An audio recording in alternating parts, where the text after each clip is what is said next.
think they go Jeff Gladney here. Jeff Gladney, the TCU corner, right. just seems like he'd be a perfect fit with what Zimmer wants to do. Jalen Johnson is also the other guy who is a very nice match for the Minnesota Vikings. But if you trade down, there's when there's 5 to 7 players that you could pick and you give them an A, you can trade down and still be in good shape. The pick is in. Okay, Goodell has they're not, making it. Goodell has not announced it yet. I'm going to Well, say I hope you're happy, Phil. I'm going to say they go Gladney, but we'll see here. All right. This is not anywhere near as obvious as the first pick. As soon as Jefferson got there, you just went, okay, we'll I'm take gonna him. say they go Winfield Jr. here. I'm gonna say they get Provincial. By the way, just to slip this in quick here, It would be an A selection. I just love Winfield Jr. as a player, so I would like that a lot. You're listening to AM 1500 KSTP, Minneapolis, St. Paul, Score North, and the Score North at Rick Spielman and Mike Zimmer on camera here, looking bewildered, confused. Zim's Sure, got what's happening? the With the 31st pick in the 2020 NFL Draft, the Minnesota Vikings select Jeff Gladney. Yep, there it There is. you go. Defensive Colin back, There it is. TC All right. Let's deep dive into Gladney. Okay. Brain dump it all on us All right right. now. So Jeff Gladney, I'll tell you the things that I really like about him. I mean, one, he is a tremendous athlete. So he's not the biggest guy in the world. So you're not talking about the next Xavier Rhodes, but you are talking about a similar sized guy to Mike Hughes. And there's a lot of similarities between these two. But the biggest thing for him that I'm sure that they really like is he succeeds a lot in press because he's very strong, plays a similar system at TCU to what Mike Zimmer, like what he's good at is what Mike Zimmer often asks them to do, like cover 4 or man-to-man type of coverage. And he is a great leaper. So even though he isn't the tallest guy, he makes up for some of that with his ability to go up and make plays on the football. And he has just a lot of experience. So he's got a 38-inch vertical, which is NBA level vertical. He's got long arms for somebody who's only 5'10". But what I like about him the most is just that he's played a ton of football. It's like 44 games in college under his belt. Right. 2017, he played over 700 snaps, and then over 800 in 2018, over 700 in 2019.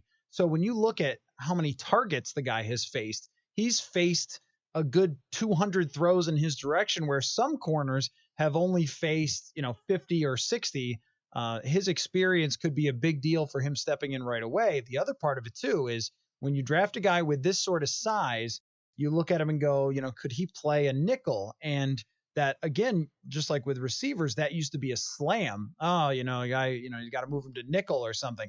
But now that is usually a key position that's on the field for 70% of snaps. So he kind of profiles a little bit similarly to Mackenzie Alexander, actually.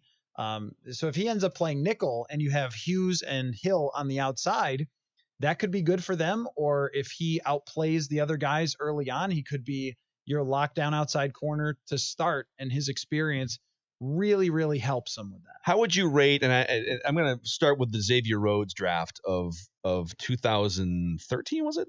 Yeah, 2013 Xavier Rhodes.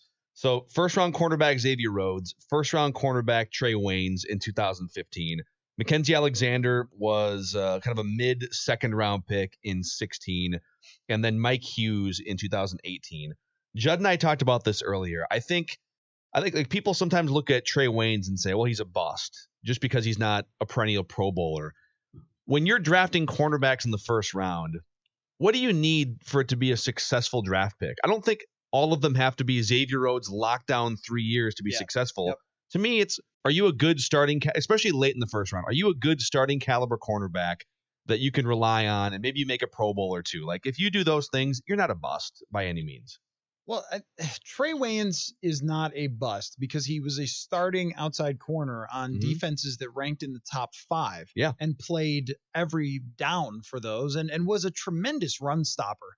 It's actually funny. I was looking at some old scouting reports that questioned whether he could be good against the run, and he developed into being great, downright great against the run. So, if you're really good at something and you're average in coverage, but you're on top defenses and you're not a home run pick. You're not going to the Hall of Fame. They didn't even sign him to a second contract, which is usually where you'd say the pick didn't exactly work out, but a starter for 5 years who was solid, I would say yes. And if Jeff Gladney gives them the same thing as Trey Waynes did at the 31st pick, then you're going to feel like you've done very well. By the way, last year, only 46% of passes that were thrown Jeff Gladney's way were completed. And on 22% of them, he forced the incompletion for some way, like he had a PBU or an interception or did something to force the incompletion. So against TCU competition, which is pretty good, it's not LSU, but it's good. He played a ton and did a very, very good job in college. So this is from Chad Graff's article at The Athletic. A scout to Bob, actually it's from Bob McGinn. A scout told Bob McGinn on Jeff Gladney, quote, "He's really good, feisty. He'll come up and run support." Actually, the word feisty is that's like a great, Zimmer is feisty. Oh, yeah. It's like a good connector to Zim there. What holds him back is you do see a lack of height show up against bigger targets. So, but if there's a 6'4", how many 6'4" targets are there? Yeah, you are playing Julio Jones and Mike Evans this year, but that might be where you use Holton Hill a little bit more. This comes from Austin Gale of Pro Football Focus. He does a lot of their draft coverage. He's a big fan of Jeff Gladney's match and mirror ability in single coverage. Whoa! Yeah. Football. But that is the thing that you see with Jeff Gladney is that when they put him in single coverage, they put him in press, he can really handle what anybody throws at him. Like he's got really quick feet and he's very strong. So yeah, a guy who's really tall might be a problem for him because he's not as tall, but he also can jump too and make plays on the football. This is a tough jumping job too. I mean, cornerback takes some time. So yeah, I would say that the expectation that a wide receiver could contribute early on is probably realistic. In Zimmer's defense, there's probably going to be a curve here where he's going to try and not play Gladney, I would guess, immediately a lot. Yeah. Which goes back to what we talked about before, which is why I wouldn't be surprised if they try and go sign a veteran or two and then ease a kid like this in. Because I do give Mike credit. Mike's very good at developing these kids, but he doesn't force feed them game action for the most part too quickly. Yeah. Yeah, and in this case, they might have to, especially if someone gets hurt. But my guess is that they will add another veteran after the draft, and then probably pick another corner. Like they shouldn't be done picking corners. No. If they pick another one in the third, they would be very wise to do so. So the Chiefs pick is in here at 32, and we'll grab that as soon as Roger Goodell is shown in his quarantine basement again. But this is it. The Vikings made 2 picks in the first round. Justin Jefferson, they grabbed Gladney, the cornerback, with 31. So the excitement, you're just starting, boys. The excitement's just starting. Oh yeah, there's trades to be made. When you have 12 draft picks left over a 2-day time period, this is just this. Yes. This is the tip of the draft weekend iceberg. Tomorrow could be bananas. Exactly. Tomorrow could be absolutely crazy. Yes. We could have Trent Williams and 2 second-rounders and Anthony Harris trade. I mean, there's all sorts of things Amen. that could happen. But just from these 2 players, that perspective, give it a letter grade. How did the Vikings do with these two first-round picks? Hold on, let's get the 32nd here. With the 32nd pick in the 2020 NFL Draft, the Super Bowl champion Kansas City Chiefs select Clyde Edwards-Helaire, running back, LSU. Running back. Don't like that. So Jonathan Taylor still sits there. Is that correct? That's Clyde weird. Edwards-Helaire gets tricked. And this guy's a beast. But Yeah. you just won the Super Bowl with Damon Williams. Yeah. What? So why are you doing that? That's an odd one. I don't know. You win the Super Bowl, you're just like, we're gonna do whatever we want. He is a beast though. Like if you watched him play, another guy from LSU, but he runs over people and he's like graceful for being as thick as he is. I like him, but not there. So anyway, what was the question? Oh, how'd the Vikings do tonight? Oh, I give him an A. I mean, I've laid out before the draft, these are the scenarios in which I will give you an A. And one of them was you take the receiver who drops.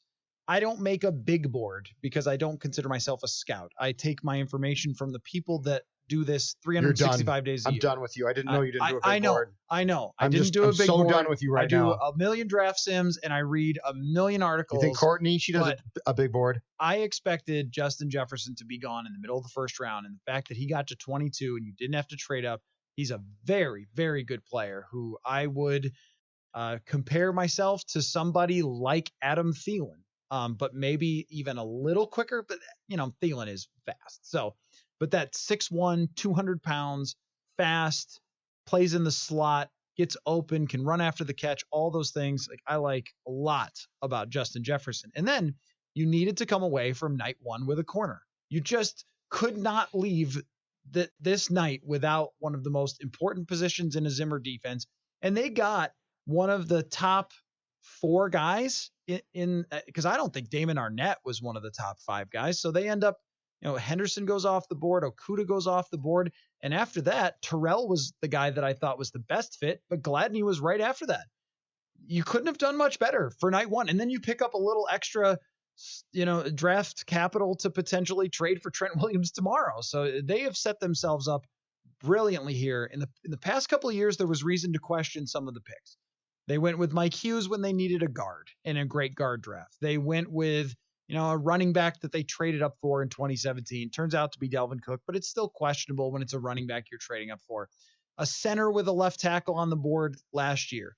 This one, I don't have any questions. I think they did about as well as you can do. I agree. I think, my only reservation with wide receiver is don't reach for someone that is a project, and I'll trust smarter people than myself when it comes to Justin Jefferson. It sounds like he is not the same type of player that Cordero Patterson and Laquan Treadwell were in terms of their question marks. So if you check the boxes of 2 of your biggest needs, and you can still go out and maybe fix your offensive line problem by drafting any number of them on days 2 and 3 and or trading for Trent Williams, I agree with Collar. They've set themselves up brilliantly. They've filled a couple needs with players that are highly touted, and they're just in a really good spot going into Friday and Saturday. Judd Zulgad. Tomorrow could be just... It's going to be bonkers, I want to see them. I want to see them tomorrow do what Collar just said. I want to see them pull the trigger on a Williams trade, because I think then my questions are answered. Then I can say, okay, I get what you're trying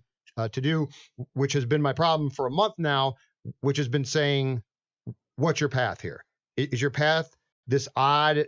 You're going to the last year of your contract to Spielman and Zimmer, but you're taking the choice that you're going to build this thing for somebody else in 2021. If you come out full throttle tomorrow, make the Williams trade, perhaps Harris gets traded. I don't know. Perhaps he doesn't.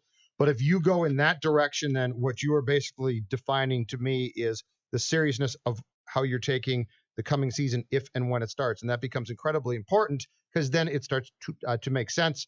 The other thing that I have a question about, and I am curious to see, is short term, what is your solution at cornerback?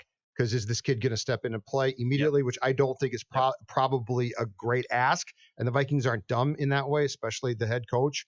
So, but I have a lot more confidence in the direction I'm seeing them trending now, with 12 draft picks left in 2 days, of how they might use that capital. You can move up to get a tackle.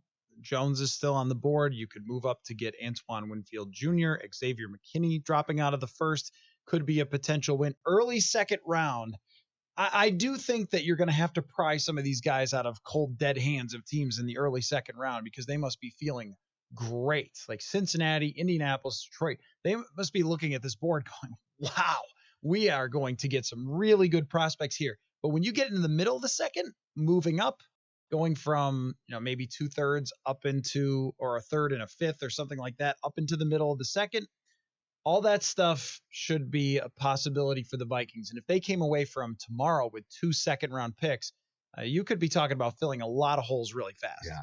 So that's a wrap for our coverage here, and that's a wrap for 36 hours of Purple here on Score North and the Score North app. We appreciate everyone listening going back to yesterday at 11 a.m., and we appreciate you checking us out and downloading the Score North app as well if you participated in the Draft Day 1K giveaway. Looks like we had at least a couple dozen people pick Justin Jefferson, so you're all eligible to win $1,000. Matthew Collar, Judd Zulgad, for Declan, AJ, and Seth, and Derek, and Jonathan behind the glass, all helping out either here or at home tonight. We appreciate everyone listening and watching. That's a wrap for our coverage. We'll see you tomorrow at 9 a.m. for Vikings Vet Line, hosted by Judd Zulgad, and live all the way through night 2 of the NFL Draft.